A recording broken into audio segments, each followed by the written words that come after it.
All right, shalom, shalom. I'm going to start off by giving all praise, honor, and glory to Yahweh, Bahashem, Yahushai, Bahashem, Rakakadash, Ma'amath. Yahweh being the name of the Heavenly Father, who the world ignorantly and willingly call God or Jehovah. Bahashem meaning in the name of. Yahushai meaning he who delivers, who the world ignorantly and willingly called JC today. I want to give a double honor to the elders and apostles at Great Millstone who rule well. And another double honor to my elder as well, Ahar Wani Yasha Allah of the Lions Den Camp here in Jacksonville, Florida. Salutations to the 144,000 hopeful elect, pushing this truth across the four winds, and to the 1/3 remnant believers in Yahweh Shem Yahshua, Shalom, Shalom. It's going to be a quick lesson entitled An Expected End, because Yahweh Shem Yahshua is going to give us an expected end. You know, his word is not going to tarry. We're coming upon a time where it's going to be an end to seeing wicked Israelites upon the earth. You know, it's going to be an end to seeing these Edomites rule the earth and these heathen raging, you know, imagining a vain thing behind Esau, basically thinking that they're going to rule next and that they got next. You see what I'm saying? Seeing an end to feminism and sodomy in our community. You know what I'm saying? And the Lord's going to basically give us that expected end. You know, what our forefathers been waiting for the past 2,000 years, what they've been prophesying about for the longest. You see what I'm saying? Since the time of Esdras, way before then. You see what I'm saying? Our forefathers basically talking about the kingdom of heaven being established on earth. You know what I'm saying? But this is the book of Ecclesiastes, chapter 7 and verse 8. Better is the end of a thing than the beginning thereof. And the patient in spirit is better than the proud in spirit. So right, man, better is the end of a thing than the beginning of thereof. You know, think about our people standing on the shores of America, which was called Arthurus at the time, and seeing ships. You know, ships come on their land, basically. Christopher Columbus.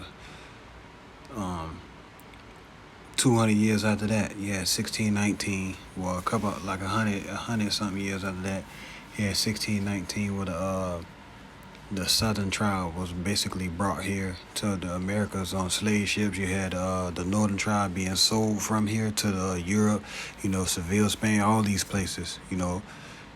But come on, man, you had 1619. Basically Esau brought the Southern Kingdom over here, you know, and our people in their mind, you know, thinking that it ain't gonna be no end to, you know, suffering and struggling. You know what I'm saying? If you trace back our history from generation to generation, you had the 20s, you know what I'm saying? Well, that era, you know, the 30s, the 40s. Imagine how, you know, basically Esau was terrorizing Jake back then, when it's all said and done with. But now we're coming upon a time where it's the end and we can clearly see it. You know, the Lord's word is not tarrying. You know what I'm saying? We enter into a new age. You know what I'm saying? So it's better to be patient in spirit and not lose hope. You know, and constantly call on that name, Yahweh Shem Shah, believe on his name, you know, because we're gonna have to go through it. You know what I'm saying? Like sayings say, before it get better, it's gonna get worse.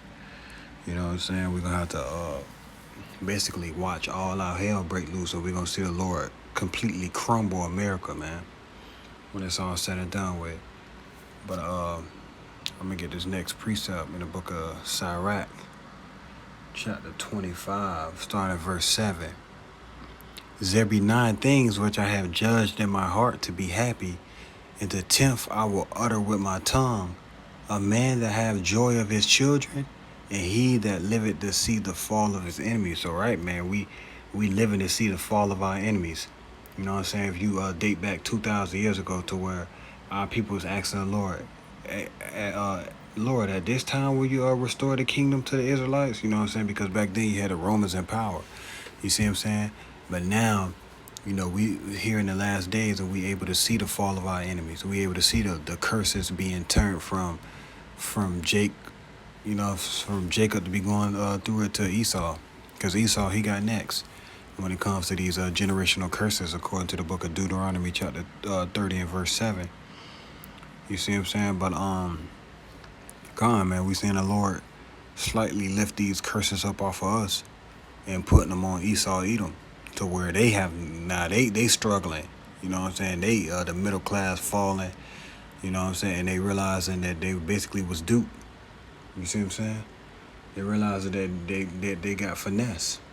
You know, the only thing that helped them, you know, flourish for this long was that white skin, so-called white skin, that red skin. You see what I'm saying? But now Esau, the top elite bankers, they don't care about who they destroy. Right now, the only thing they care about is keeping that Georgia Guidestone 500, keeping the population under 500 million.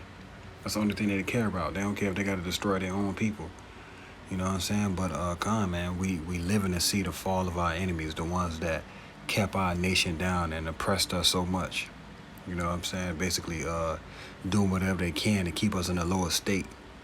You try to seek something on this side or whatever it is, or Esau gonna find a way to either steal your inventions or to just kill you and get you up out of here. But man, we finna come into an era where rest is allowed. You know, after Jacob's trouble, after the tribulation, you know what I'm saying? Rest gonna be allowed, man. You know, even the trees gonna rejoice when the Lord take Esau, Edom out of power. You know, going into that Isaiah chapter 63. You know, who is this that coming for Edom? You know, when the Lord return, basically coming and hitting that target. But Khan, man, he that liveth to see the fall of his enemies. I'm gonna go to this next precept, man, because you got the whole world raving. What it says, why do the heathen rage and the people imagine a vain thing? You know, picking up the scriptures and basically thinking that they gonna receive that expected end as well, and that's not the case. When it's all said and done with, you know, the Israelites finna finally get a chance to, you know, take a break, because it's been straight affliction and torture and hard work for us since we've been here in America. But this is the book of Isaiah chapter 45 and verse 17. But Israel shall be saved in the Lord with an everlasting salvation.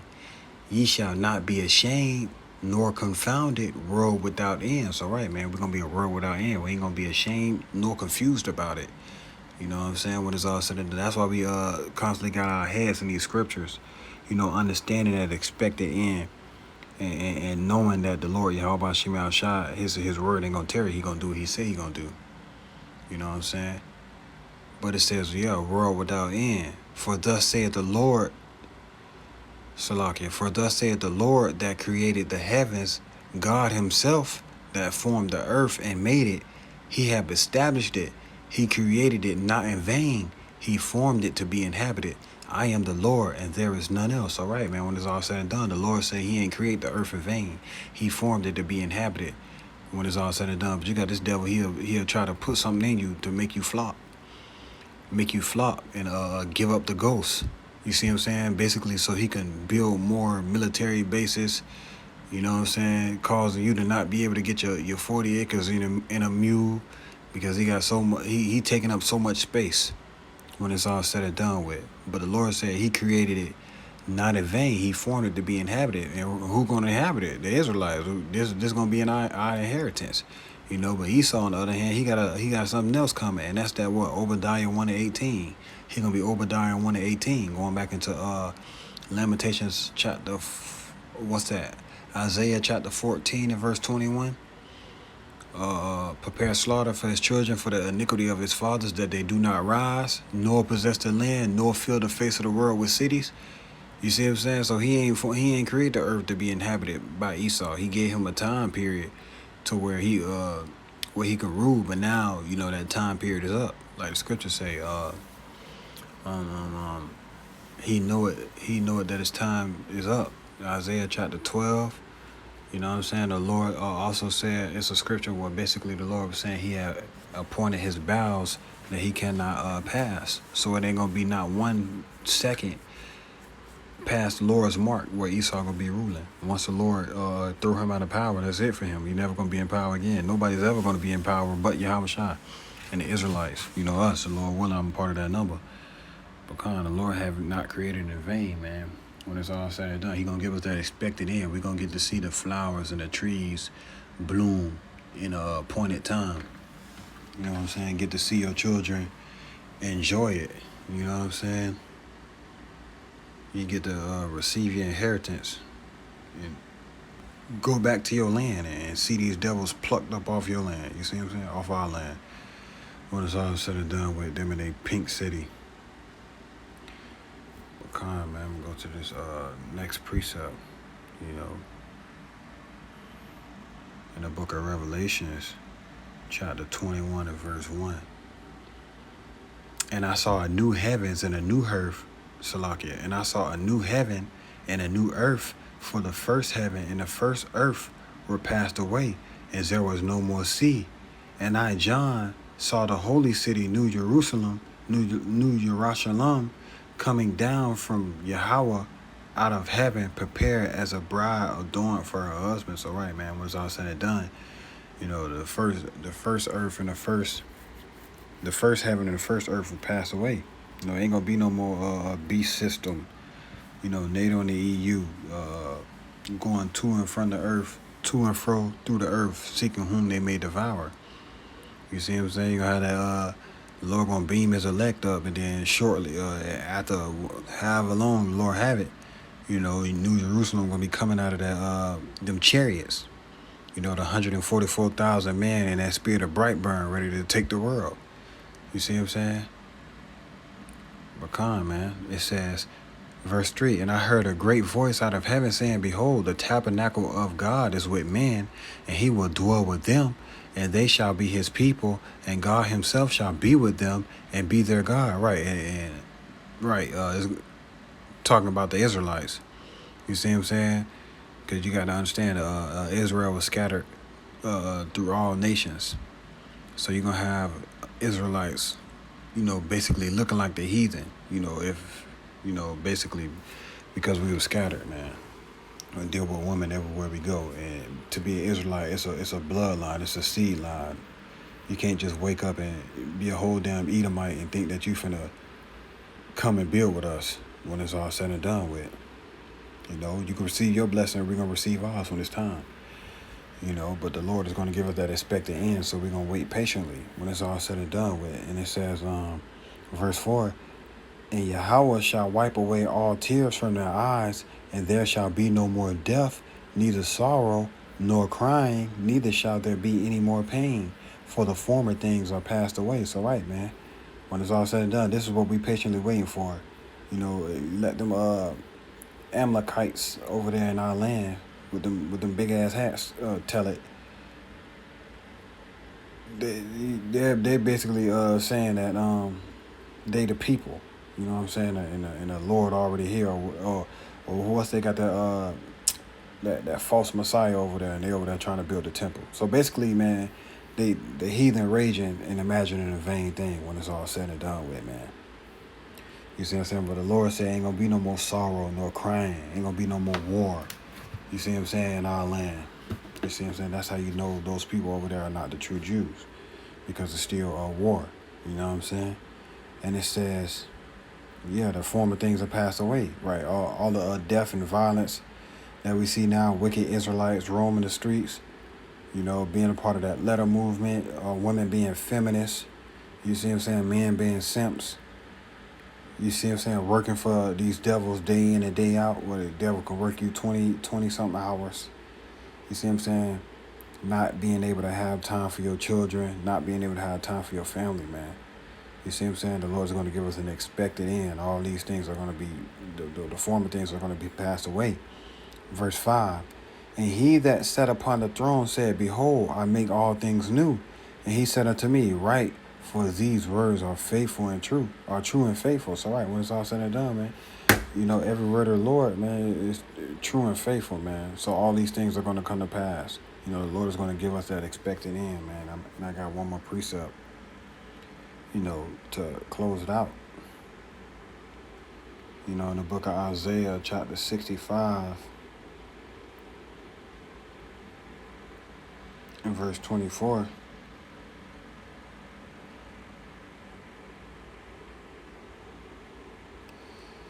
This is the book of Isaiah, chapter 65, verse 24. And it shall come to pass that before they call, I will answer, and while they are yet speaking, I will hear. Right, and we're gonna be one with our power. You know, that's a part of that expected end. You know, the most major part, to be able to chill and talk with Yahweh Shai face to face. You see what I'm saying? To be able to talk with the Father. You know, be able to watch the kingdom basically sprout. You know, being a part of that first fruits, Lord willing, I'm part of that number. Being able to be there, to be a part of building the house of David, you know, the house of Yahweh Bashim Shah. But it says, and it shall come to pass that before they call, I will answer, and while they are yet speaking, I will hear. Right, and that's just what it is. I'm gonna just stop right there. You know, come on, man. The Lord's gonna be, His ears are gonna be open to our prayers at all times. You know, like how your son could come up to you and say, Abba, I'm hungry. You see what I'm saying? That's what it's going to be like for us, to be around Yahweh Bashim Al Shah, man. That's a part of that expected end. Seeing the earth get to yield forth its fruit. Seeing the earth strong. You see what I'm saying? Now these devils taking hella, you know what I'm saying, trying to suck the earth blood. They want yours, and they want the earth. Selling the oil all around the earth, got the earth skinny. You see what I'm saying? Not yielding forth its fruit, basically. But in the kingdom of Yahweh Shah, man, we're going to see trees get to grow tall and strong. You know what I'm saying? We're going to see big, you know, giant fruit, all type of things, man, when it's all said and done with. So this is all a part of that expected end. You know, that's why we got to be in that spirit of, you know, patience and meekness and just, you know, waiting on the Lord when it's all said and done with, man. But come, man. I pray this lesson was edifying. Once again, I'm going to give all praise, honor, and glory to the Most High and the proper names in the Paleo-Hebrew tongue. When I say Kal Halayim, La Yahweh, Bahashem Yahweh Shai, Bahashem Akakadash, Ma'amaf. You know, God, man, Shalom on to the next.